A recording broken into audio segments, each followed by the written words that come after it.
Lo que está planteado aquí en Venezuela es la vía al socialismo democrático. El socialismo democrático no es nada novedoso. Por ejemplo, Allende en Chile, del año 1970-73, planteó el socialismo democrático. Pero Allende llega al poder con solamente 36% del voto. Nunca sacó una mayoría absoluta. Sacó mayoría, pero no absoluta. Aumentó el voto durante esos 3 años, pero no llegó a 50%.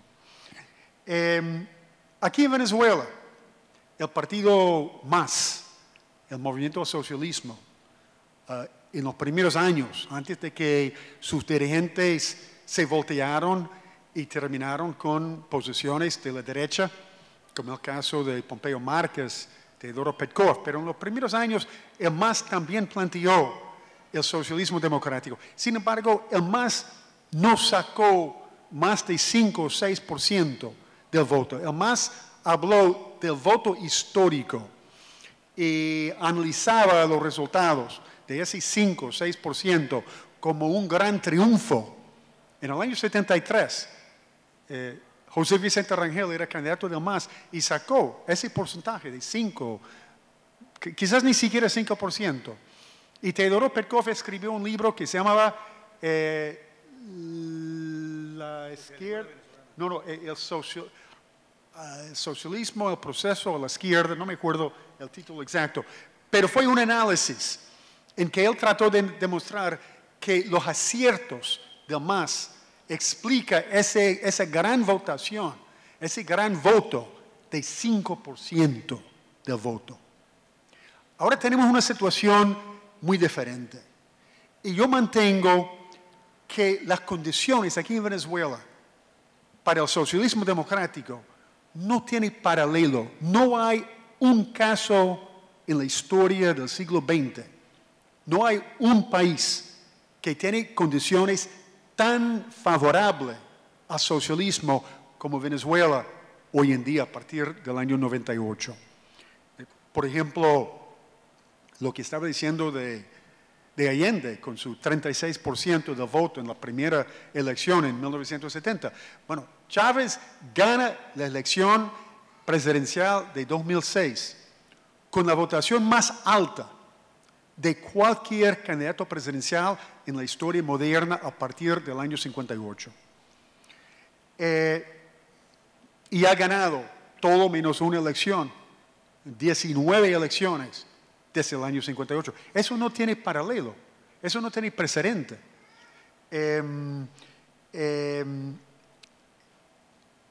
Segundo, como resultado del golpe de Estado de 2002 y el paro petrolero de 2002-2003, el gobierno logró tomar control de las 2 instituciones más importantes en el país, la Fuerza Armada y la industria petrolera, el caso de PDVSA. Eso también ha puesto a Venezuela, al gobierno venezolano, en una situación muy, muy favorable para lograr el socialismo por vía pacífica democrática.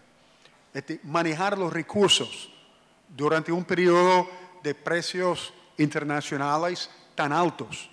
Pero quiere decir de que muy lejos de lo que dice la oposición, que el éxito político de Chávez se debe al hecho de que el gobierno maneja tantos recursos del ingreso petrolero. Se olvida que en el primer gobierno de Pérez, en los años 70, el aumento en precio de petróleo era algo parecido. El precio de petróleo aumentó de aproximadamente $3 a $36 durante esos 5 años del gobierno de Pérez. Y sin embargo, políticamente, Pérez fue derrotado.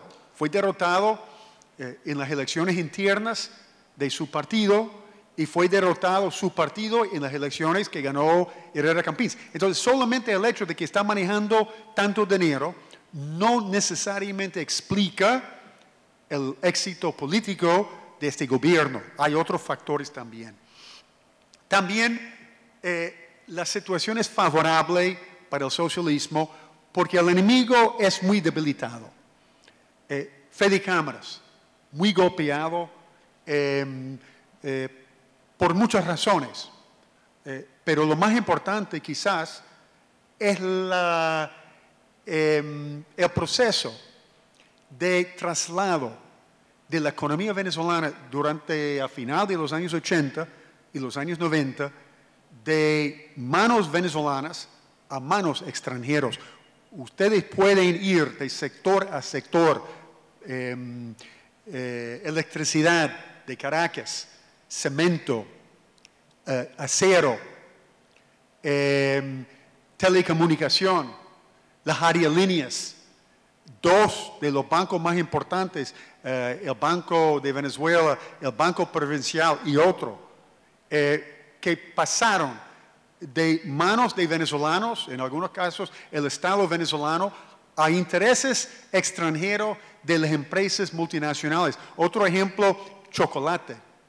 Savoy era una empresa venezolana, fundada por inmigrantes que llegaron a Venezuela en los años 40. En ese periodo que acabo de mencionar, pasó a intereses extranjeros que fue comprado por Nestlé, una empresa suiza. De manera que el enemigo muy debilitado. También el enemigo norteamericano, que ha perdido mucha influencia política, influencia económica, en todos los frentes, menos el frente militar. De manera que podemos decir que la posición del gobierno y de los grupos y los movimientos que promueven el socialismo democrático está en una situación mucho más favorable que cualquier otro país que ha tratado de lograr el socialismo por vía pacífica y democrática. Sin embargo, no es tan sencillo. Y no es tan sencillo porque la economía venezolana sigue siendo capitalista. Y el Estado, que está dirigido por personas, casi todas, comprometidas con el socialismo, comprometidas con las grandes banderas de la izquierda durante muchos años. El presidente Maduro es solamente un ejemplo. Casi todos los dirigentes, si tú estudias los nombres de los dirigentes más importantes, que viene de la rebelión cívico-militar del año 92, que viene de un conjunto de partidos, de movimientos de la izquierda, el Partido Comunista, Liga Socialista, Ruptura, etcétera, etcétera, etcétera. Pero a pesar de que esos dirigentes a nivel nacional y a nivel estatal y local vienen de la izquierda y está comprometido con el socialismo democrático, sin embargo, el marxismo nos enseña que hay una relación entre el Estado, que los marxistas llaman la superestructura, y el capitalismo, que es la estructura. Es uno de los planteamientos fundamentales del marxismo. Y yo personalmente pienso, sin entrar en detalle por falta de tiempo, aunque estaría buenísimo dedicar una noche para hablar de marxismo, pero yo personalmente pienso que el marxismo es la vía, el instrumento para entender lo que está pasando en Venezuela y lo que está pasando en el mundo. Porque el marxismo plantea de lo que está pasando, no se trata de individuos sin ignorar la grandeza, por supuesto, del comandante Chávez, y sin embargo el marxismo enseña de que se trata de clases sociales. No se puede entender lo que está pasando en Venezuela, no se puede entender las posiciones que asume la oposición si piensa de que se trata de Capriles o se trata de Ledesma o se trata de cualquier otro dirigente. No, se trata de la lucha de clases. No se puede entender el golpe de Estado, por ejemplo, que ocurre a partir de las 49 leyes de la ley habilitante. La oposición estaba en contra de Chávez, pero no estaba dirigiendo un movimiento insurreccional. Aceptaba a Chávez hasta noviembre de 2001, cuando la ley de tierra, cuando la ley orgánica de hidrocarburos y varias otras leyes de ese 49 que realmente expresaban los intereses de las clases populares y los intereses soberanos de Venezuela en contra del imperialismo. En el caso de la ley orgánica de hidrocarburos, frenó la privatización de la industria petrolera, frenó ese proceso que mencioné antes del traslado de los intereses económicos del país a los intereses de las empresas multinacionales. De manera que hay una vinculación entre la superestructura que es el Estado y la estructura que es el capitalismo. ¿Cómo se expresa esa vinculación? Bueno, voy a dar un ejemplo. Cuando el paro petrolero, Fede Cámaras, por segunda vez en un año, dirigió un proceso de golpe de Estado. El primero fue en abril, cuando nadie menos que el presidente de Fede Cámaras asumió la presidencia, entre comillas, por 2 días. Eso fue Pedro Carmona.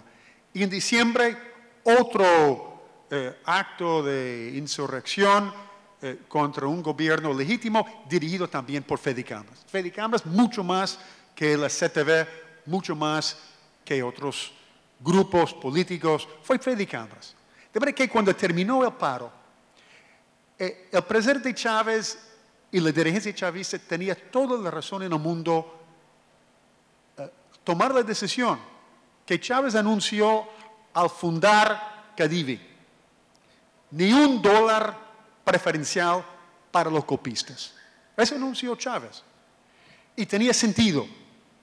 El gobierno venezolano no tenía por qué premiar una institución como Fede Cámaras que durante toda su vida, desde 1944, anunció que era una institución no política, que no tenía que ver con la política. No hizo nada en contra del golpe de Estado de 48 con ese argumento. Samuel Moncada, el ex ministro de Educación, que ahora es embajador a las Naciones Unidas, tiene un libro sobre eso. Pero lo que quiero decir es que Fede Cámaras negó que tenía un papel político hasta 1998. El gobierno chavista no tenía por qué premiar Fede Cámaras después de participar en esos 2 golpes de Estado. Pero ¿qué es lo que pasó? El gobierno chavista sacó la conclusión, en mi opinión correcta, que durante ese paro había empresarios que no apoyaron el paro, que desempeñaron un papel relativamente importante. Claro, el pueblo desempeñó un papel más importante. Y hay algunos escritos que dicen lo contrario, pero de eso no hay duda. Pero algunos empresarios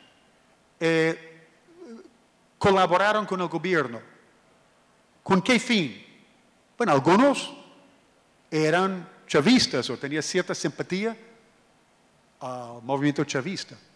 Otros, por razones éticas, dijeron, nosotros somos empresarios y aunque estaban en contra del gobierno, nuestro papel no es hacia política. Y otros eran oportunistas. Pero total que cuando terminó el paro, el gobierno sacó la conclusión que ellos, incluyendo los oportunistas, eran más confiables que los empresarios de Fede Cámaras. Y yo creo que esa conclusión era correcta. Pero como resultado, esa vinculación que los marxistas señalan, la vinculación entre Estado y sistema, entre superestructura y estructura, se mantenía. Y yo creo que eso condujo a una situación que mencionó Fernando de la corrupción que nadie puede negar. el caso de Cadivi, los dólares de Cadivi, por ejemplo. Ahora, eso no quiere decir que yo soy partidario de una tesis que habla del poder constituido y el poder constituyente. Esa tesis, en mi opinión equivocada, dice que el pueblo es sabio, en eso tiene la razón. El pueblo es el poder constituyente. Los movimientos sociales, los grupos sindicales, etcétera, etcétera, etcétera. Y el poder constituido, ellos son los malos. Ellos son los burócratas, ellos son una especie de quinta columna dentro del proceso, etcétera, etcétera, etcétera. Fernando rechazó esa tesis y yo también. Yo rechazo esa tesis porque si analizamos, por ejemplo, las comunas, si analizamos los consejos comunales, vemos que fueron los promotores de los ministerios, y este ministerio, el Ministerio de Comuna, que en ese entonces no llevaba ese nombre, pero que enviaron promotores, como muchos gobernadores de estados y algunos municipios, enviaron promotores para ayudar en la formación de los primeros consejos comunales en 2006. Y por cierto, la ley de los consejos comunales, eso fue promulgado ¿por quién? Por ese poder constituido. De manera que yo no veo eso como una lucha entre los llamados burócratas y el pueblo. Pero sí es verdad que el poder constituido en sí no va a permitir que ese proceso avance. Que tiene que ver un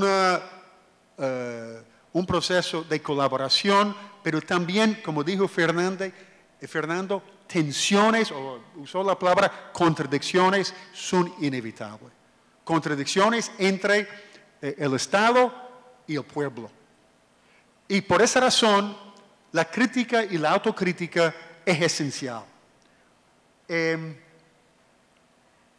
Por esa razón, creo que nadie puede protestar, porque hay críticas constructivas que vienen de la base.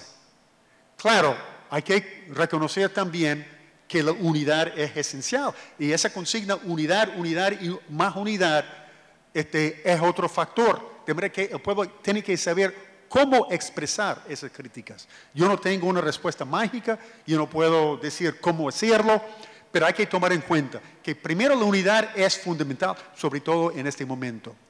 Pero por otra parte, también la crítica es necesaria.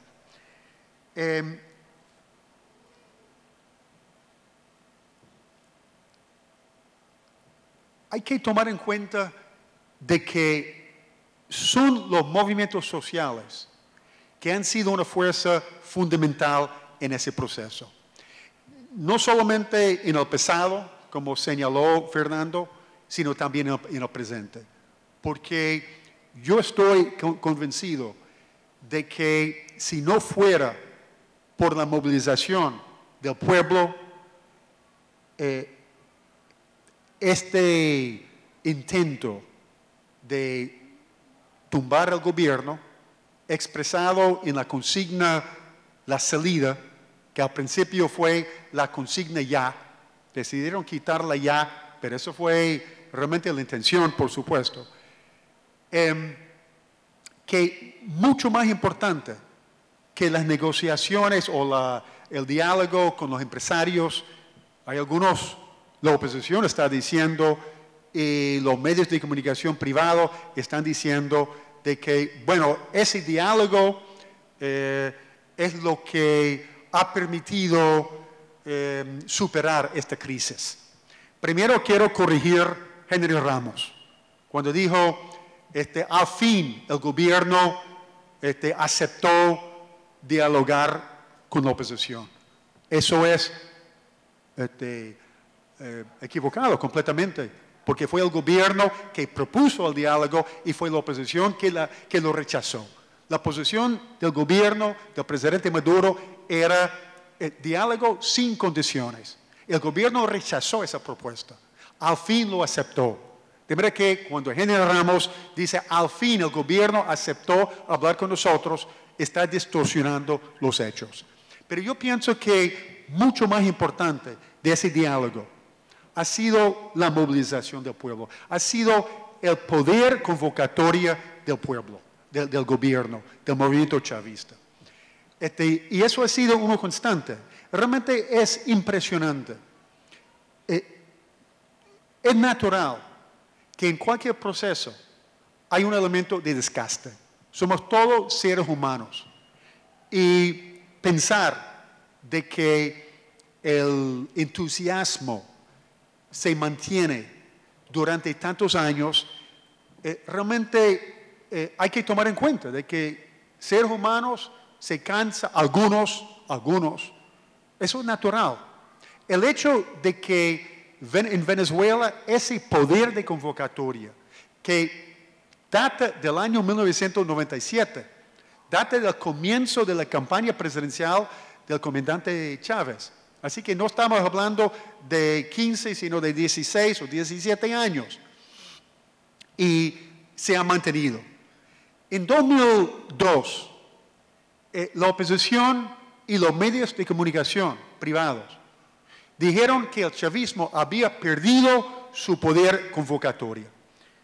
Y me gustaría, aunque estoy pendiente del factor tiempo, pero quiero compartir una anécdota.